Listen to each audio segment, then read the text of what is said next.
ଜଣେ ଲୋକ ମୁଠାଏ ଚାଉଳ ମାଗିନେଲା ଓ ଲକ୍ଷେ ଟଙ୍କାର ଆଶୀର୍ବାଦ ଦେଲା।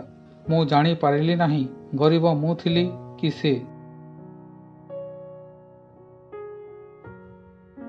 ଲୋକଟି ଭଲ ଥିଲା, ଏହି କଥା ସେତେବେଳେ ଶୁଣିବାକୁ ମିଳେ ଯେତେବେଳେ ସେ ଲୋକ ହିଁ ଏ ଦୁନିଆରେ ଆଉ ନଥାଏ।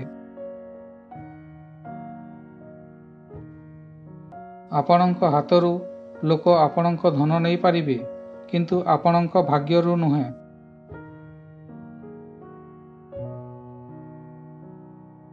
ଭଗବାନଙ୍କ ଇଚ୍ଛା ଓ ମଣିଷର ଇଚ୍ଛା ମଧ୍ୟରେ ଥିବା ପାର୍ଥକ୍ୟ ହିଁ ଦୁଃଖର କାରଣ ହୋଇଥାଏ।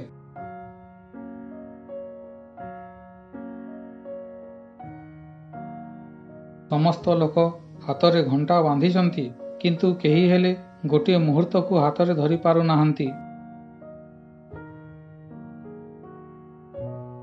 କେତେ ଚାଲାକ ଅଟନ୍ତି ମୋ ସମ୍ପର୍କୀୟ, ଉପହାରରେ ଘଣ୍ଟା ଦେଇଛନ୍ତି, କିନ୍ତୁ କେବେ ହେଲେ ତାଙ୍କ ସମୟ ଦେଇନାହାନ୍ତି।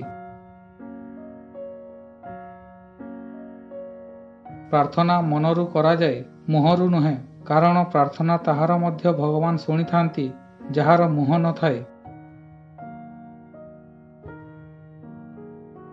ପିଠିକୁ ସବୁବେଳେ ମଜବୁତ ରଖ, କାରଣ ସାବାସୀ ଓ ଧୋକା ସବୁବେଳେ ପିଠିରେ ହିଁ ମିଳିଥାଏ।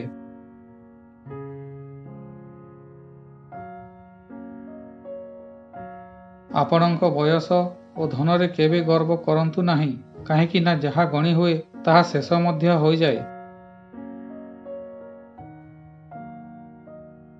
ଯେତେବେଳେ ଭୁଲ କାମ କରିବାକୁ ମନ ହେବ, ଏହି 4ଟି କଥା ମନେ ପକାଇବ।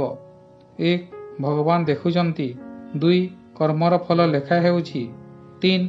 ମୃତ୍ୟୁ ଯେକୌଣସି ପରିସ୍ଥିତିରେ ମଧ୍ୟ ହେବ।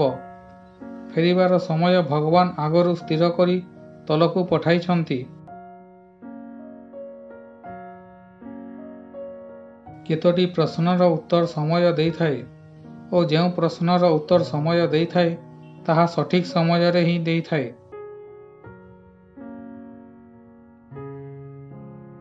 ଦୁଇ ପ୍ରକାର ଲୋକଙ୍କ ଠାରୁ ସବୁବେଳେ ସତର୍କ ଥିବ। ପ୍ରଥମଟି ହେଲା ତୁମର ସେହି ଦୁର୍ବଳତା ବତାଉଥିବ ଯାହା ତୁମ ପାଖରେ ନାହିଁ, ଓ ଅନ୍ୟଟି ହେଲା ତୁମର ସେ ଗୁଣ ବତାଉଥିବ ଯାହା ତୁମ ପାଖରେ ନାହିଁ। ମିଛର ମଧ୍ୟ ଗୋଟିଏ ସ୍ୱାଦ ଥାଏ। ନିଜେ କହିଲେ ମିଠା ଲାଗେ ଓ ଅନ୍ୟ ଲୋକ କହିଲେ କଷା ଲାଗେ। ବାପାର ଟଙ୍କାରେ କ'ଣ ଗର୍ବ କରିବ? ମଜା ତ ସେତେବେଳେ ଲାଗିବ ଟଙ୍କା ଯେତେବେଳେ ପୁଅର ହୋଇଥିବ ଓ ବାପା ଗର୍ବ କରିବ। ହେ ଭଗବାନ, ଗୋଟିଏ ଏମିତି ଦର୍ପଣ ବନାଇ ଦିଅ ଯେଉଁଠାରେ ମଣିଷର ମୁହଁ ନୁହେଁ, ମଣିଷର ଚରିତ୍ର ଦେଖାଦେବ।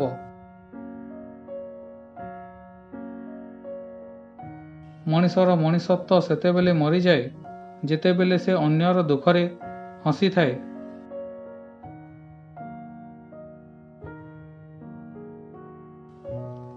ଜୀବନରେ କେବେ କାହାକୁ ଧୋକା ଦେବ ନାହିଁ, କାରଣ ଧୋକାର ଜୀବନକାଳ ବହୁତ ଥାଏ। ପୁଣି ସେ ଫେରିକି ତୁମ ପାଖକୁ ଆସିଯିବ, କାହିଁକି ନା ତାକୁ ସେହି ସ୍ଥାନ ବହୁତ ଭଲ ଲାଗିଥାଏ ଯେଉଁ ସ୍ଥାନରୁ ସେ ଜନ୍ମ ହୋଇଥାଏ। ବହୁତ ଆଶ୍ଚର୍ଯ୍ୟର ସହିତ ବିତିଥାଏ ମଣିଷ ଜୀବନ। ଆମେ ଭାବିଥାଉଁ କିଛି, କରିଥାଉଁ କିଛି, ହୋଇଥାଏ କିଛି ଓ ଆମକୁ ମିଳିଥାଏ ଆଉ କିଛି।